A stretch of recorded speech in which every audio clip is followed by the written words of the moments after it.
as someone who knows absolutely nothing about Masters of the Universe, what would you recommend for a newcomer? Not that I'm jumping in anytime soon, but, potential future exploration.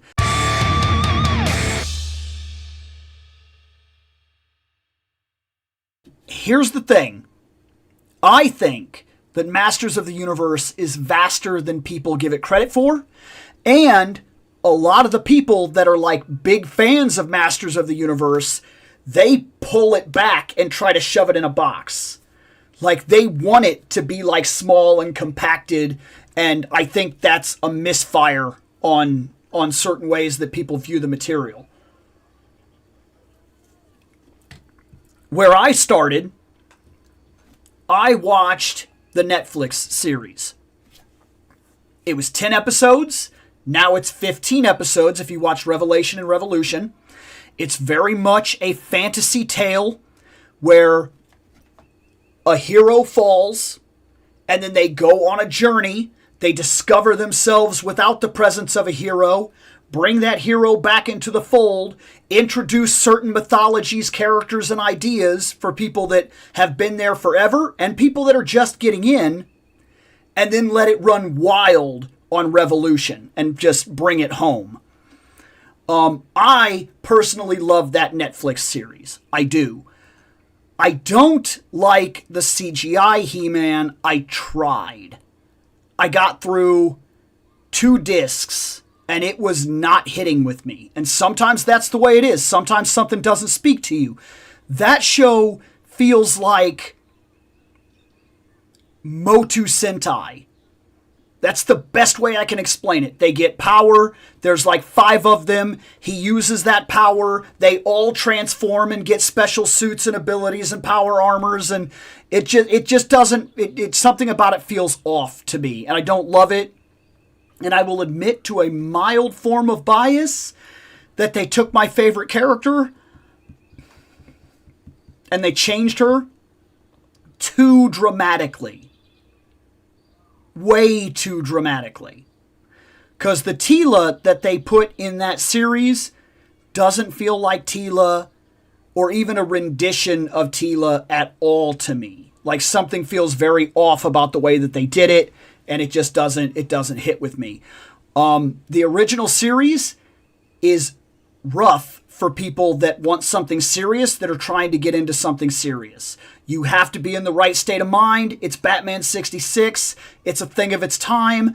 When the show hits, if you're able to just take it as small morality barbarian plays, you will enjoy yourself quite substantially. If you're trying to take that show seriously, you're not going to be able to do it. You're not going to be able to do it. On top of that, when I went to the comic books, I received a massive shock. Because depending on where in the comics you are, the mini-comics are fairly tame, but get across some ideas that are really cool. And you can watch the mythology build, because every mini-comic kind of contradicts itself and just builds new mythologies and ideas as it goes forward, and it's actually really cool. But the DC comics that were released, those are pretty sharp. And they pull very few punches.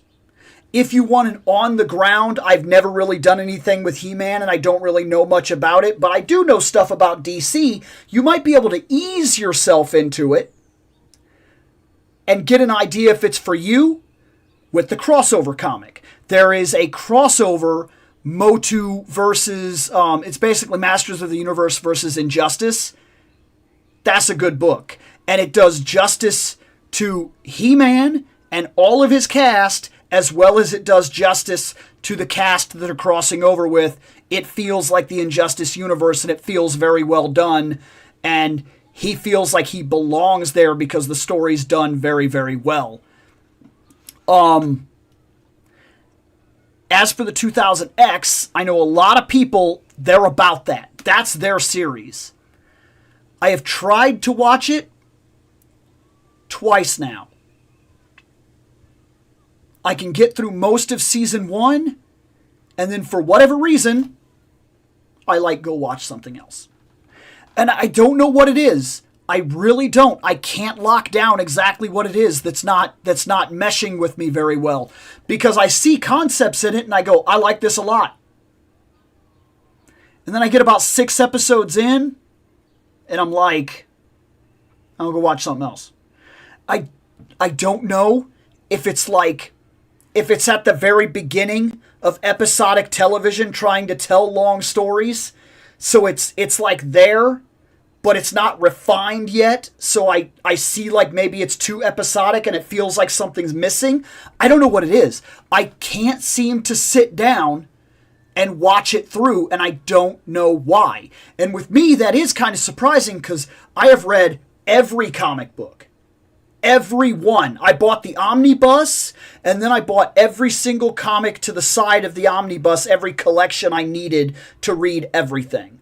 I read every single mini comic that was released before the new waves of toys. I watched all of the original series. I watched all of the Netflix series. I watched all of She-Ra. To say I'm well versed, I've read and watched more than some super fans out there. And I constantly have my issues when people try to tell me, oh, blah, blah, classics, storyline, blah, blah, classics said this. And I'm like, that is not the definitive story. It's not the definitive story of MOTU. MOTU is ever-changing, ever-advancing, and ever-imaginative. Every single iteration of MOTU is different from beginning to end and tells a different story. The best way I can explain it is it feels like you played Dungeons and Dragons. You used the same character in two different worlds. You were playing Dungeons and Dragons, and you got your He-Man character, and you went over here and you played. And with this group of guys, you told this story. Then you took that exact same He-Man with the exact same backstory and the exact same ideas and took him over to a different group that plays a slightly different game and got a completely different story with the exact same characters. It feels like that, and you need to be ready for that if you jump into it, because the thing about MOTU is most everybody that does something MOTU finds a home. A place where they feel like this is the mythology that speaks to me. I'm a 2000X. I'm an original series. I read the comic books. I like the mini comics. I only like the toys. Netflix this. CGI show. Like, people tend to choose the mythology that talks to them, so it's really hard to say where you should start. But on a personal level, if you are unbiased because you have never seen anything, you may do yourself a favor by starting with Netflix, the Kevin Smith show, because one, you will not be biased to the idea. You will not yet be owned by the people that have already made decisions and spread propaganda about what the show is. First off, the show is not woke. That's a term that you're using because you don't like it, and you can't exactly explain what it is that you don't like. So you use a blanket term to throw it over the thing and make it something that it's not. Teela is not a lesbian. And by the way, yes, Adam, quote unquote, dies in the first episode, but it's linked to the overall account of the story, and it's necessary for what they are doing, and it's appreciated that much more when they bring him back. It feels earned, and it feels big, and it feels like you waited for this moment with the thing you were waiting for, instead of them just giving you your bite-sized chunk every 23 minutes, and nobody else in the show matters. It's different, and it's different for a reason. Let me fix my camera real quick. There, that fixed it. Haha! But that's where I see it. I honestly believe that if you have no bias, you should probably start with the Netflix. The reason I say it, it's the newest thing. It's not that big of an investment. You'll know pretty quick whether or not this is for you.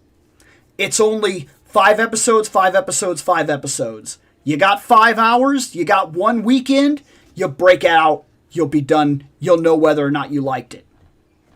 It's real simple. And then from there, if you want to dive deeper and you start to understand the ideas of how the other shows are going to go, you would then do yourself a favor by already having this knowledge And you would already see, because I think going in that direction, you start with the newest thing, then you go back to check out the history, and you will see that this is a commanding, gigantic legacy that has changed over time, and that putting it in a box probably does it no favors. But that's the best I got for you. This is a lineage that is so big that it's hard to get into, and without expressing a bias, it's hard to tell somebody where to start, because 2000X, it's the best one, you don't need anything else. Do you, though? Because the same guys that are saying that, I can't seem to watch it. But I'm not untested. I've read and watched a lot of it. More of it than most of the people that watched the 2000X. So, like, one would argue that I have more experience in it than they do. And yet they only have one show, and it's their all go-to, and they won't get away from it, and it's the best, and nothing else matters, and every other show sucked. So, like, it's really hard to put that and tell you where to start, but I could tell you where I started and how it worked out for me, and that's what I can do for you.